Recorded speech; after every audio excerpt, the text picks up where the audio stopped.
more details emerge about a San Antonio fatal stabbing involving 3 teenage girls. Lagging heart surgery ratings prompt changes at University Hospital. And more Alamo City residents rent their homes. This is your Express Briefing podcast for Monday, March 11th.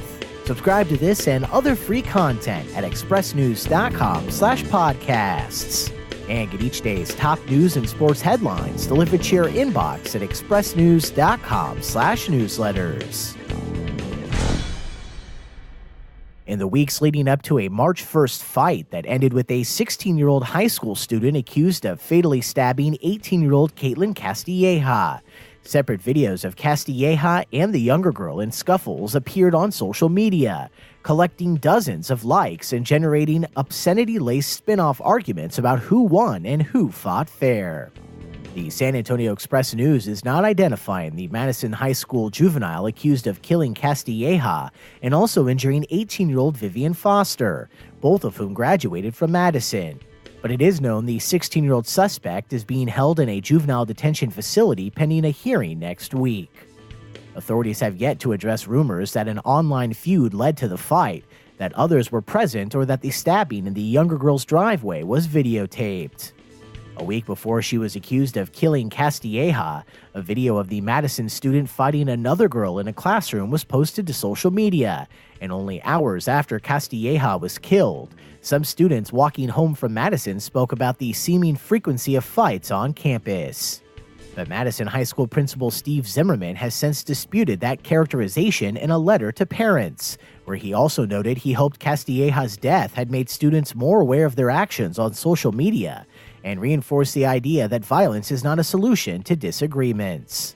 During the 2017-2018 school year, Madison High School reported fewer than 10 fights to the Texas Education Agency. After receiving a below-average rating on 2 common heart surgeries by an independent doctors group, University Hospital is making changes in its cardiac program. In August, University was among the lowest-performing hospitals in national ratings by the Society of Thoracic Surgeons for Adult Heart Surgeries, with the hospital coming in as one of only 9 institutions among hundreds across the country to earn just a single star for an overall performance in aortic valve replacement surgery. University was also one of just 7 to receive a 1-star rating for combined aortic valve and coronary artery bypass surgery. A 1-star rating is the lowest rating in the study.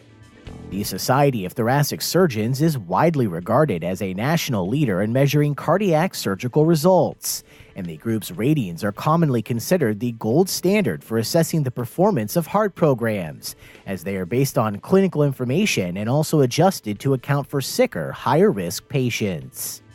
In an interview, university surgeons defended the hospital's cardiac program, noting that as the county's safety net hospital, it accepts and treats a high number of patients who are sicker, economically disadvantaged, or uninsured.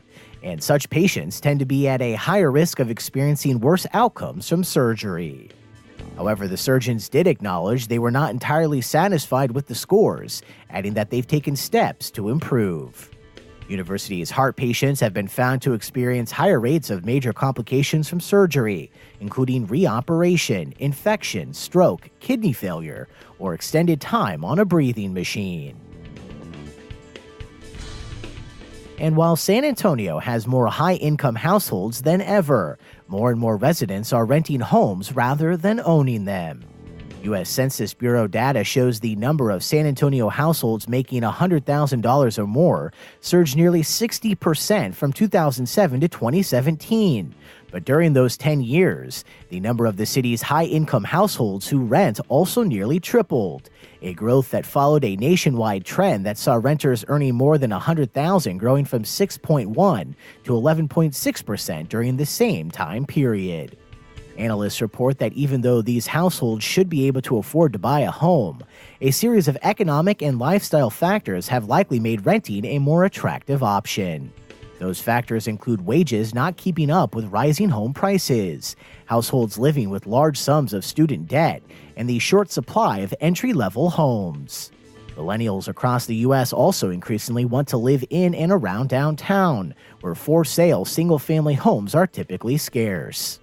In the past decade, San Antonio home prices have easily outpaced wage growth.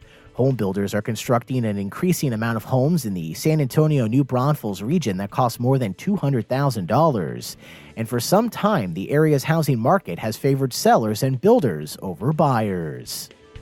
Census data shows area high-income renters are most densely clustered in zip codes along US 281 on the city's north side, in and around the Interstate 10 corridor near the Dominion, and the far west side, with more than half of the city's wealthier renters living in single-family homes, with about 42% opting for apartments.